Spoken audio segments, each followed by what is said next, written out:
दर्शकों, जैसा कि हम सभी जानते हैं कि हिंदू धर्म ग्रंथों में समय के कालखंड को 4 युगों अर्थात सतयुग, त्रेता युग, द्वापर और कलयुग में बांटा गया है, जिसमें कलयुग को मानव जाति का सबसे श्रापित युग कहा गया है।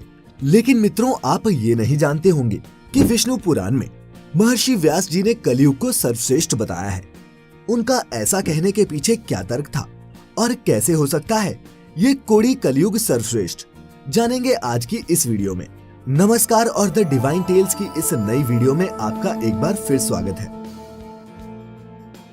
मित्रों, विष्णु पुराण के 6ठे अंश के अध्याय 2 में वर्णित आज की इस कथा के अनुसार एक दिन महर्षि व्यास गंगा नदी में स्नान कर रहे थे। तभी कुछ ऋषिगण वहां पहुंचे और उन्होंने देखा कि व्यास जी नदी में डुबकी लगाकर ध्यान कर रहे हैं। ये देखकर वे लोग वहीं तट पर वृक्षों के तले बैठ गए। फिर कुछ समय बाद जब महर्षि व्यास ध्यान से उठकर खड़े हुए तो कहने लगे कि युगों में कलयुग, वर्णों में शूद्र और इंसानों में स्त्री श्रेष्ठ है। ऐसा कहकर उन्होंने फिर से जल में एक गोता लगाया और फिर कुछ समय बाद बाहर निकलकर बोले, शूद्र तुम श्रेष्ठ हो, तुम भी धन्य हो।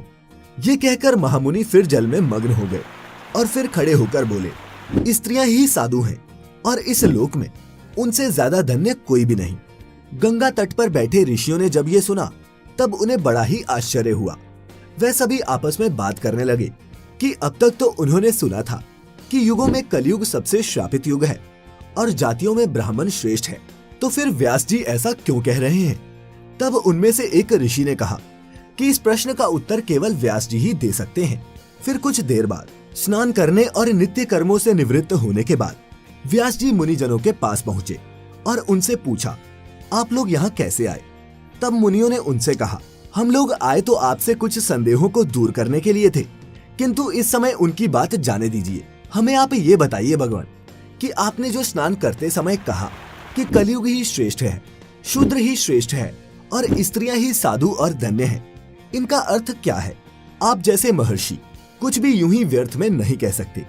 हम इस पूरे विषय को समझना चाहते हैं।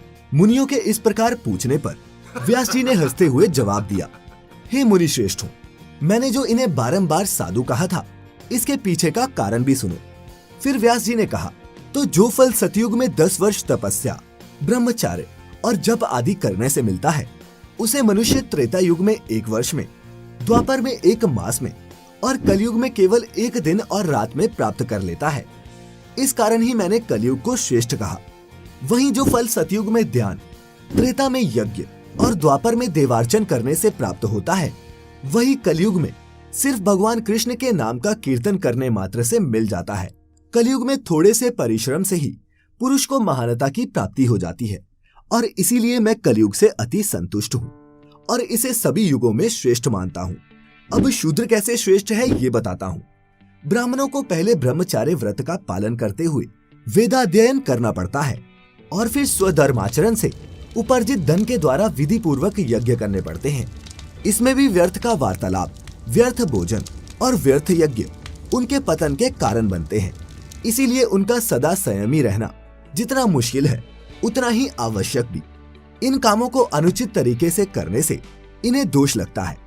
यहाँ तक कि भोजन और जल आदि भी वे अपनी इच्छा के अनुसार नहीं भोग सकते, क्योंकि इनके सभी कार्यों में परतंत्रता रहती है। इस प्रकार वह कई कलेशों से पार पाकर पुण्य लोक को प्राप्त करते हैं। किंतु जिसे केवल मंत्रहीन पाक यज्ञ का ही अधिकार है, वह शूद्र द्विजों की सेवा मात्र करने से ही सद्गति को प्राप्त कर लेता है। इसीलिए वह अन्य जातियों की उपेक्षा दान्यंतर है। हे मुनि, शूद्र के बक्ष्याबक्ष्य अथवा पेय का कोई नियम नहीं है, इसीलिए मैंने उसे साधु कहा है। और अब स्त्रियों को किस लिए श्रेष्ठ कहा ये बतलाता हूँ। पुरुषों को तो अपने धर्मानुकूल प्राप्त किए हुए धन से सर्वदा सुपात्र को दान और विधि पूर्वक यज्ञ करना चाहिए। जैसा कि आप सभी जानते हैं कि इस द्रव्य के उपार्जन तथा रक्षण में महान क्लेश होते हैं और उसको अनुचित कार्य में लगाने से भी कष्ट भोगने पड़ते हैं। इनसे बचने के लिए पुरुष निरंतर उपाय ढूंढता रहता है। इन तथा ऐसे ही अन्य कष्ट साध्य उपायों से ही कोई पुरुष शुभ लोकों को प्राप्त होता है। किंतु स्त्रियां तो तन मन वचन से पति की सेवा करने से उनकी हितकारिणी होकर भी पति के समान ही शुभ लोकों को प्राप्त कर लेती हैं।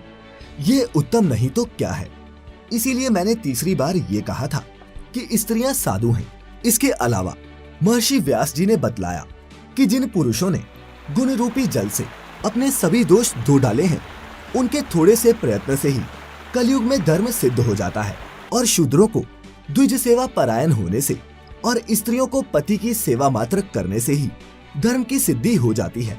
इसीलिए मेरे विचार से ये तीनों दान्यतर हैं, क्योंकि सतयुग आदि अन्य 3 युगों में द्विजातियों को धर्म का प्रसार करने में भारी मुसीबतों का सामना करना पड़ा था।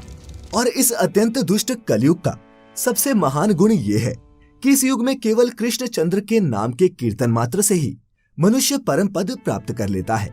इसीलिए हे मुनिगणों, मेरी ये सलाह है कि कलयुग में मनुष्य अपने जीवन को सफल और सुखी बनाने के लिए सदा श्री कृष्ण रूपी हरि नाम का जप करे और मृत्यु के बाद वैकुंठ धाम में परम पद पाने के लिए अपना मार्ग प्रशस्त करे। उम्मीद करता हूँ कि आपको हमारी आज की ये वीडियो पसंद आई होगी।